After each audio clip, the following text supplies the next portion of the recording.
A presença materna persiste nas profundezas do seu ser, transcendendo barreiras físicas, temporais e espaciais. Mesmo quando separados por vastos oceanos, quando o corpo materno já retornou ao pó da terra, ou quando décadas de silêncio se interpõem entre vocês, a essência dela permanece impregnada em seu ser. Esta presença vai muito além das lembranças conscientes, infiltrando-se na própria estrutura fundamental da sua psique. Carl Jung, em sua vasta exploração da alma humana, identificou esta força como o complexo materno, simultaneamente a mais temida e a mais formativa influência no desenvolvimento psicológico humano. Este fenômeno transcende a figura física da mãe, manifestando-se como uma imagem interior, uma impressão psíquica profunda que deixou marcas indeléveis em seu ser. É uma força invisível, porém poderosamente presente, que molda silenciosamente suas escolhas, colore sua voz interior, determina a natureza de seus relacionamentos e esculpe a narrativa pessoal que você construiu sobre si mesmo. Jung denominou este aspecto como a mãe sombra, não a face nutridora e protetora exibida ao mundo exterior, mas o resíduo psíquico de necessidades emocionais não satisfeitas, expectativas silenciosas e uma dor ancestral transmitida através de gerações. Aqui reside uma verdade dolorosa, porém libertadora. A cura completa só acontecerá quando você encarar corajosamente esta presença. Não a mãe externa, de carne e osso, mas aquela que habita as camadas profundas do seu inconsciente. Para muitas pessoas, adentrar este território é simultaneamente sagrado e aterrorizante. Jung, em sua profunda sabedoria, escreveu: "Nada exerce uma influência psicológica mais poderosa sobre o ambiente e, especialmente, sobre os filhos, do que a vida não vivida dos pais." Esta observação revela como carregamos não apenas nossas próprias feridas, mas também o peso das experiências não processadas de nossos progenitores. Quando você incorpora a dor materna, sua vergonha, seu silêncio, sua tristeza, você se enreda inconscientemente em uma existência que não pertence genuinamente a você. Gradualmente, sua identidade se transforma em um eco da mãe, assumindo papéis como seu protetor emocional ou sua extensão psíquica, enquanto sua própria essência autêntica começa a se desvanecer nas sombras. Este processo não deve ser interpretado como um caminho de culpabilização, mas como um chamado profundo para retornar à sua verdadeira natureza, para resgatar aquelas partes da sua alma que nunca foram adequadamente nutridas, para honrar a dor que sua criança interior jamais teve permissão de expressar ou processar. Trata-se, fundamentalmente, de liberar-se do peso psicológico que nunca deveria ter sido seu fardo. Nesta jornada exploratória, não estamos apontando dedos acusatórios, mas acendendo velas de consciência nos recessos mais sombrios e inexplorados da sua psique. A verdadeira liberdade não nasce do ressentimento contra a figura materna, mas do confronto consciente com a imagem materna interiorizada. Iremos mergulhar nas profundezas proibidas da sua paisagem psíquica. Para além das mágoas cristalizadas, transcendendo as defesas do ego, direcionando-nos ao processo alquímico de morte e renascimento psicológico que se inicia precisamente no momento em que você finalmente decide soltar as amarras deste vínculo. Você compreenderá por que seu processo de cura estagnou em determinado ponto, como a ferida materna moldou fundamentalmente sua identidade e como os profundos ensinamentos junguianos oferecem não apenas um caminho para a sobrevivência psíquica, mas para a verdadeira soberania do ser. A verdade essencial é simples em sua formulação, embora extremamente desafiadora em sua implementação. Você possui o direito inato de abandonar o papel de eterno filho ou filha. Tem o direito fundamental de cessar o carregamento de uma tristeza que não lhe pertence originalmente. Possui a legítima autoridade de reescrever seu próprio mito pessoal. Esta jornada começa com um ato profundamente aterrorizante de coragem, o confronto com a mãe que habita as profundezas da sua mente. No contexto da psicologia junguiana, a imagem materna transcende significativamente a mulher que nos concedeu a vida biológica.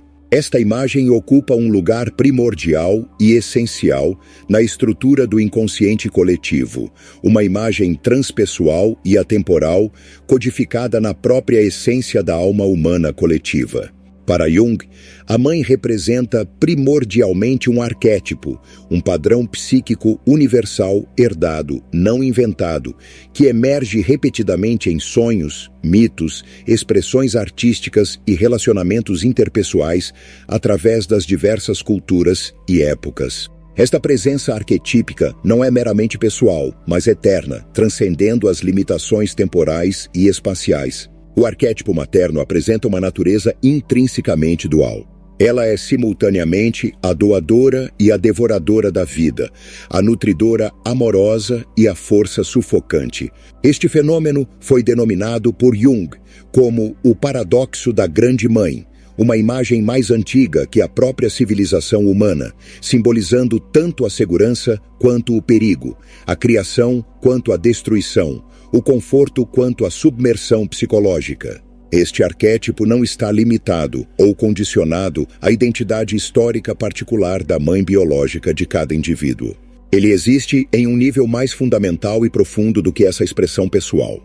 O arquétipo materno manifesta-se em inúmeras expressões culturais, nos ícones religiosos, nos símbolos da natureza, nas narrativas mitológicas e na própria representação da Terra como entidade nutridora. A mãe arquetípica representa tanto a fonte que alimenta e sustenta, quanto a força que ameaça consumir e absorver a individualidade.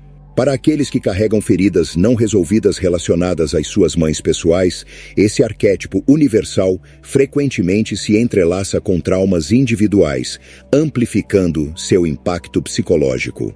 Jung alertou enfaticamente que, quando confundimos inconscientemente a mãe pessoal com a mãe arquetípica, adentramos um labirinto psíquico complexo, revivendo repetidamente as dores da infância através dos relacionamentos adultos, ansiando profundamente por carinho genuíno, enquanto simultaneamente tememos a verdadeira proximidade emocional, buscando incessantemente a aprovação externa, enquanto tememos a rejeição. O arquétipo, quando fragmentado e desintegrado na consciência, invariavelmente produz distorções psicológicas significativas. No reino dos sonhos, a figura materna pode manifestar-se como uma guardiã gentil e protetora ou como uma presença monstruosa e devoradora. Na mitologia universal, ela é representada por figuras contrastantes, tanto como Deméter quanto como Kali, como Maria quanto como Medeia. Jung descreveu esta ambivalência fundamental como a natureza bipolar intrínseca ao arquétipo materno, bem e mal, criadora e destruidora, sagrada e profana, coexistindo na mesma imagem primordial. Quando a psique se apega rigidamente a apenas um aspecto deste espectro, enquanto reprime ativamente o outro, experimentamos uma fragmentação interior prejudicial. Idealizar a mãe significa negar sua dimensão sombria. Demonizá-la representa rejeitar sua dimensão luminosa. Em ambos os casos, caímos inevitavelmente na projeção psicológica, transferindo nossas feridas internas não reconhecidas para parceiros românticos, mentores, figuras de autoridade, líderes espirituais.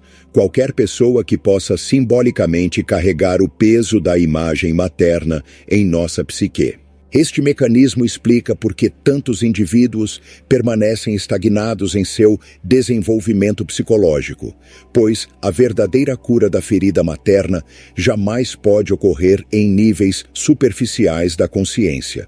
Jung insistia veementemente que devemos transcender as queixas pessoais limitadas e adentrar uma perspectiva simbólica mais ampla. Quando enxergamos nossa mãe exclusivamente através das lentes estreitas de nossas experiências infantis, sua negligência, sua raiva, seu controle excessivo, permanecemos aprisionados na narrativa limitada do ego. Entretanto, quando conseguimos percebê-la como um veículo para forças arquetípicas ancestrais, quando reconhecemos que nossa dor não é meramente pessoal, mas uma expressão de padrões arquetípicos universais, abrimos as portas para uma transformação psicológica verdadeiramente profunda. Jung escreveu com profunda percepção: o maior fardo que uma criança deve carregar é a vida não vivida dos pais. Frequentemente, é através da figura materna que esta vida não realizada é transmitida intergeracionalmente. Sua vergonha não processada, seu silêncio opressivo, sua dor não reconhecida. O complexo materno enraiza-se profundamente quando a realidade emocional da mãe é internalizada pela criança, não como uma simples memória, mas como um espelho definidor da própria identidade. Uma criança que experimentou negligência emocional sistêmica pode internalizar inconscientemente a crença fundamental de que não merece ser amada. Uma criança sufocada por cuidados excessivos pode internalizar a crença limitante de que não possui permissão para se separar psicologicamente para desenvolver autonomia e liberdade genuínas. Estas vozes interiorizadas não desaparecem com o amadurecimento físico. Pelo contrário, elas se transformam no monólogo interior persistente do adulto, ditando sutilmente como você percebe seu valor intrínseco, como você se relaciona com seu corpo, como expressa sua voz autêntica, como experimenta sua capacidade de amar, de pertencer genuinamente, de prosperar em diversos aspectos da vida. A menos que estas imagens internas sejam trazidas à luz da consciência, o indivíduo inconscientemente buscará soluções externas para feridas internas, seja em parceiros românticos idealizados, na busca obsessiva por sucesso profissional ou na fuga através de práticas espirituais desconectadas. Contudo, a raiz do problema permanece intocada. A ferida profunda continua a sussurrar insidiosamente: você ainda não é suficiente. Jung nos ensinou que a ferida materna não representa apenas uma tragédia pessoal isolada. Ela constitui uma herança coletiva, um padrão psíquico transmitido através das gerações, codificado como uma espécie de DNA emocional. As mães, frequentemente sem consciência deste processo, transmitem sua própria dor não processada, sua repressão psicológica, sua desconexão com o princípio feminino arquetípico. Os filhos, a menos que despertem para esta dinâmica, continuam carregando e perpetuando este legado até que alguém, talvez você, encontre a coragem necessária para encarar diretamente a imagem materna interiorizada e declarar: esta história dolorosa termina comigo. Na perspectiva junguiana, o processo de cura não envolve modificar a mãe externa. Trata-se fundamentalmente de transformar sua relação com a mãe interior, aquela complexa rede de associações, emoções, memórias e projeções que habita as profundezas da sua psique. Este trabalho não é trivial ou superficial, é profundamente sagrado. Porque até que você confronte conscientemente esta imagem interior, a verdadeira transformação psicológica não pode efetivamente começar. A mãe arquetípica também representa a terra primordial, a natureza em sua totalidade, o próprio inconsciente em sua vastidão. Quando nos desconectamos da mãe interior, simultaneamente nos afastamos da natureza, dos nossos corpos físicos, da nossa intuição natural, do mistério essencial do desconhecido. Desenvolvemos temor pelo escuro simbólico, medo de sentir autenticamente, identificando-nos excessivamente com o racional, o masculino, o controlado e estruturado. Ao fazer isso, perdemos a preciosa riqueza da alma. O custo de permanecer inconsciente quanto à influência da mãe arquetípica é profundo e multifacetado. Ansiedade crônica, luto não processado, disfunção persistente nos relacionamentos, bloqueios criativos significativos, vazio espiritual e uma sensação constante e perturbadora de não pertencer genuinamente a si mesmo. Jung interpretava este fenômeno como uma epidemia psicológica contemporânea, um afastamento progressivo das raízes ancestrais, das profundezas do feminino arquetípico, da grande mãe que dá origem não apenas aos corpos físicos, mas fundamentalmente às almas. Aqui se apresenta o limiar transformador. Consegue você enxergar sua mãe não exclusivamente como a mulher que lhe causou feridas, mas como um portal para as antigas forças psíquicas que a moldaram? Pode reconhecer o arquétipo universal que se manifesta através dela e através de você. Consegue processar as falhas humanas dela e sua própria dor, sem cair nas armadilhas da culpabilização excessiva ou da idealização distorcida. Este processo não se trata de absolvição simplista. Trata-se essencialmente de liberdade psicológica autêntica. Porque até que você perceba a imagem materna com clareza cristalina, não apenas como mãe individual, mas como um espelho arquetípico, continuará caminhando em círculos psicológicos repetitivos. A cura permanecerá superficial. O insight intelectual não penetrará as camadas profundas do inconsciente. Entretanto, quando você encara a mãe arquetípica em sua totalidade, vasta, misteriosa, paradoxal, cessa de buscar amor e validação em sua sombra projetada. Você retorna à raiz essencial da sua existência. Finalmente inicia o processo de tornar-se autenticamente você mesmo. Esta jornada não é de rebeldia, mas de tornar-se. É o ato sagrado de reivindicar a própria existência, de sair debaixo do peso das sombras herdadas para se erguer como um eu distinto. Carl Jung, o visionário explorador da psique, ensinou que a verdadeira plenitude, a individuação, exige não apenas enfrentar os aspectos mais sombrios do nosso mundo interior, mas também abraçar as qualidades radiantes e geradoras de vida do arquétipo feminino. Não se trata de rejeitar a mãe, mas de redescobrir as forças nutridoras, criativas e protetoras dentro de nós, aquelas qualidades que Jung via como fonte de vitalidade psicológica. Esse processo não nasce de ilusão ou fuga. Ele surge de um esforço deliberado, profundamente enraizado na alma, para forjar uma nova relação consigo mesmo, uma relação que não se baseia na carência ou no medo, mas em um profundo senso de soberania interior.